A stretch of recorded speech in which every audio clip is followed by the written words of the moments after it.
Hey divas, so many of you have asked me to make longer content talking about the topics that I research, so here we are. Before we get into it though, let's do some yoga poses. Yes, I do indeed do my yoga flows in my kitchen because my New York City apartment is so tiny, it's a joke. Take a minute to set the vibe and take a deep breath. And then flow into putting your hand on your chest and on your tummy and take 3 long, deep breaths. Now flow into a seated forward bend. Take your 3 breaths, slide into pigeon pose, and again take 3 breaths on each side. Once you're done with one side, flow the leg back, put it up, go into downward dog, put the next leg up, and head right back into pigeon pose for your next 3 breaths.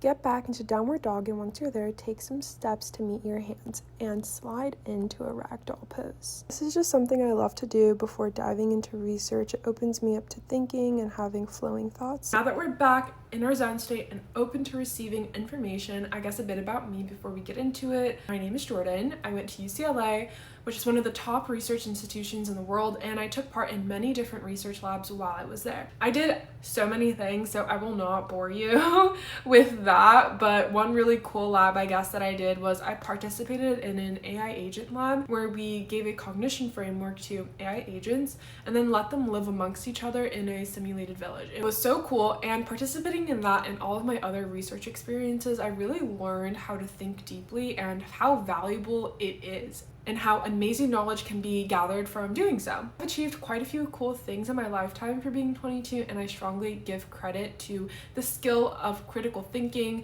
that I was able to develop while in those research labs. The type of research we will be diving into today is more of a philosophical type, so we will explore ideas, questions, and then get into evidence and papers, and it will just help us understand everything. My question while doing this research was, why is it that when I come across a woman who does a lot of yoga, she is just glowing? Her nervous system seems to be impeccably regulated, and she just seems so joyous. Like, have you guys noticed that? Because I sure have.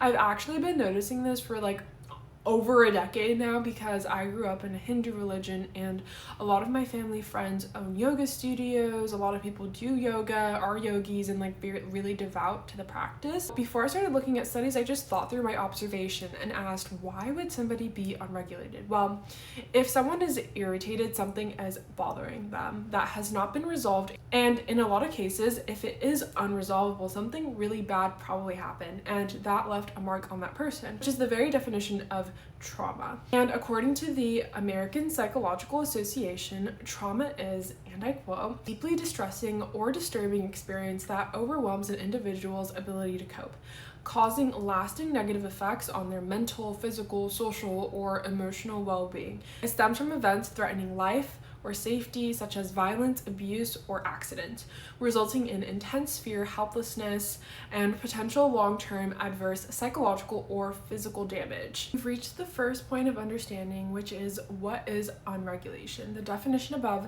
speaks on disturbing trauma, but like anything, there are ranges, and we don't live in a perfect world where everything is always positive, but we do live in a world where everything we do has consequences, good or bad, despite being ignorant or not. So a scenario can be not disturbing but uncomfortable or off-putting, and that is enough to make a person change the way that they live their life or go about doing things. For example, a man might come up to me and yell, "You look ugly today," which is a very probable thing that might happen here in New York City, and that will likely make me do a few things, like 1, avoiding the area where that happened, 2, making judgments about him or other people who look like him based off of my experience with him. Like, oh, let's say he was wearing like Vans or whatever. People who wear Vans are mean or whatever, right? These are micro decisions that happen, and they have consequences. Me judging someone who looks like him based off of that interaction might make me seem like a mean person to another person who looks like him but had nothing to do with that. Or I tense up a bit and I pass by that spot that happened, or I start to overcheck my outfit 5 times before heading out of the door because someone called me ugly in high school and that triggered me. And doing so has this sort of butterfly effect where I just start dressing amazing at work, and people think I'm this fashionista, and now I feel like I need to uphold this standard, and that gives me anxiety. Like, you just see how things just discombobulate and become reactions of one another. This interaction, in comparison to something more disturbing, like being punched in the face, which is also something that happens here in New York City, seems minute, but in both cases, this chain reaction of reactive actions still happens. My overall point being that we have these sort of uncomfortable interactions with the world almost every single day, whether it's in real life, scrolling social media, or in a conversation with a friend. When I got to this point of my thinking, it started to make sense why yoga is so helpful. Yoga physically releases the muscles that people commonly tense up. The practice forces you to be away from any sort of stimuli that might make you feel uncomfortable or be disturbing. And for once in this modern age, you get to just exist. Amazing, right? And you are associating with other people in the room that are doing the same. And for a specific part of the day, because people typically do like yoga every morning or whatnot, all you are worried about is gaining control and learning how to control your body. And in a way, you get to take it back from the atmosphere that seems to be constantly ruling over you, your emotions, and your reactions that lead to all of these further consequences. Like, for example, when we're scrolling on TikTok, we don't even know what other video is coming up next, and it might like make us really happy or really sad, and we aren't in control in a way. After coming to this realization, I became so intrigued and wondered if my thought process actually made sense, and it's where I began looking for academic papers to understand yoga and its actual scientific impacts in clinical trials. And this is what I found. The paper I will be referencing from today is by Bessel A. van der Kolk. I hope I'm saying that right. It is one of his earlier works that helped to build his career today as a prominent author, medical doctor, and overall respected academic figure. I'll link to the paper in the description for you guys to read in detail if you would like. I read a few, but this is honestly the best and main one that I took my learnings from, so I'm just gonna talk about this one today. This study showed that a 10-week weekly yoga program can significantly reduce PTSD, post-traumatic stress disorder symptoms, in women with chronic treatment-resistant PTSD in comparison to a supportive therapy group. And the effect sizes of this significant outcome is comparable to well-researched psychotherapeutic and pharmacological approaches. Reading this paper, it made me think, okay, so yoga is a good tool and it can combat the everyday stressors easily if done on a daily basis, because not every day is a person getting into a situation that would constitute a diagnosis of PTSD that is so chronic it is resistant to treatment in other ways, whether it be pharmacological or psychotherapeutic or something else. So it began to start to make sense at this point how it could be such an amazing tool for regulation and getting to a homeostasis in the body. The current mainstream treatments of PTSD are informed by cognitive and pharmacological models as opposed to somatic regulation and interoceptive awareness. However, loss of body awareness, including athleismia and loss of affect regulation, I totally said athleismia wrong, but is thought to play a significant role in the pathology of PTSD, which involves changes in the physical self-awareness and alterations in the neural structure that register bodily states. Body awareness is, however, a necessary aspect of effective emotional regulation. Learning to notice, tolerate, and manage somatic experience can substantially promote emotion regulation. In this part of the paper, we come to understand more about PTSD and how a lot of post-traumatic stress is indeed stored in the body through neural structures and bodily states, and how not many clinical treatments address this important aspect of symptoms, but yoga does. The paper goes on to say that yoga has been studied as an effective treatment for a large variety of medical disorders like asthma, heart disease, hypertension, diabetes, chronic pain, arthritis, insomnia, depression, anxiety, and acute stress reactions. I don't know about you, but I find that list really long, and it's amazing to see how much of our issues in life and health are primarily due to us just not being within our bodies and experiencing ourselves. Like, let me know if you guys want some videos on these studies. Moving on to the hypothesis of this paper, it was that the physical postures of Hatha yoga emphasize flexibility over aerobic fitness.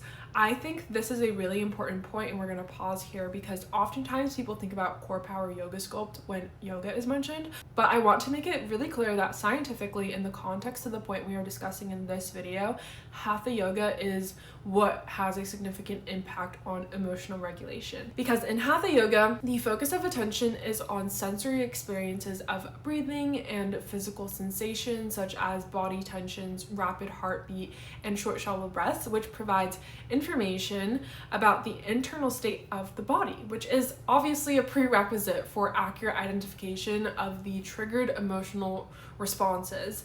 And this can be things like fear, anger, or anxiety. The mindfulness aspect of yoga is hypothesized to foster emotion regulation by simply noticing the fear, as opposed to engaging in avoidance. Awareness of the transitory nature of one's momentary experience is thought to lead to a change in the perspective of the self.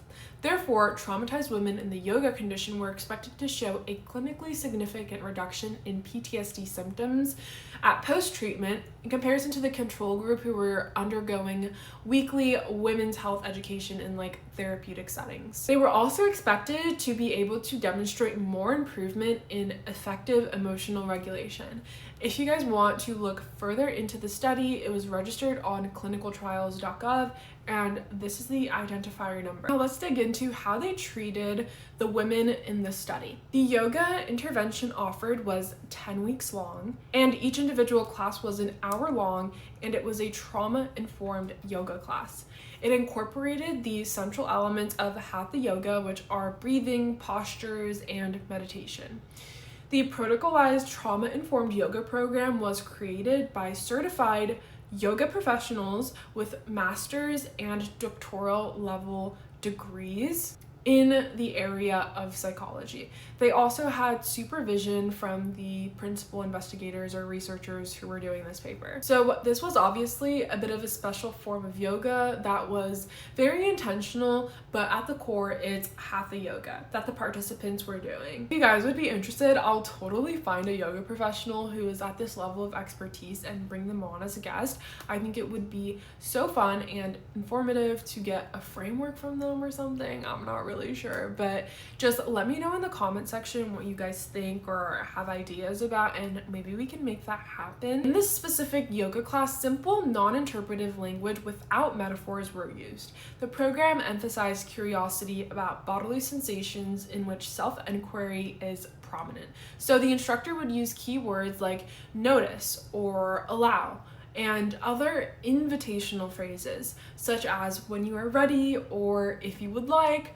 And by doing this, bodily control was able to be practiced through the making of choices to modify a posture or stay in a particular posture or to let the posture go. In both conditions, the women in therapy groups and the women doing yoga had equal in-person assessment time. People assessing them were postdoctoral and master's level clinicians who received extensive training and ongoing supervision in administration of study measures. The way that these participants were rated and analyzed for results was very well thought through and professionally done.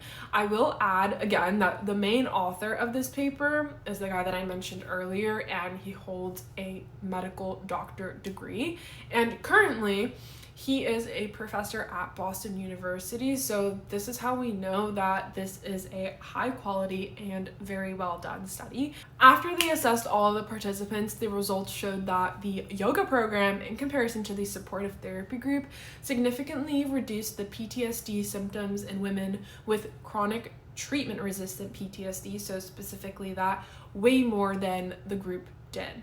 For context, significance in relation to scientific papers is a specific number. So if that number is not attained, the study is not significant nor impactful. But the fact that this passed is huge, especially when it was being compared to a therapeutic treatment and some pharmacological treatments, which are so widely known and researched.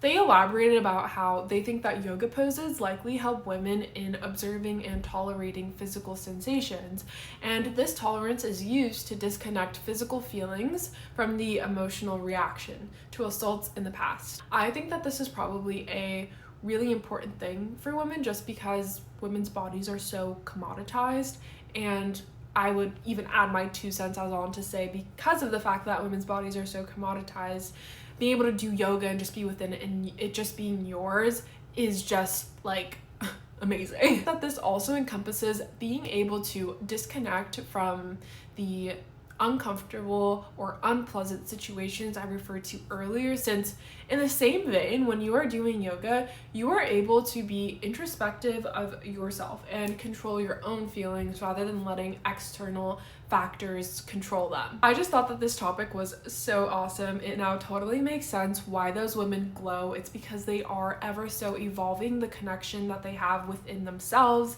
and they are able to masterfully experience the outside chaos and noise that is our modern world without letting it bother them, because they are in control of their emotions and their body. And ending on that note, divas, I hope you all have a great day. Huge hugs and kisses. Thank you for flowing, growing, and learning with me, and I'll see you guys in the next YouTube video.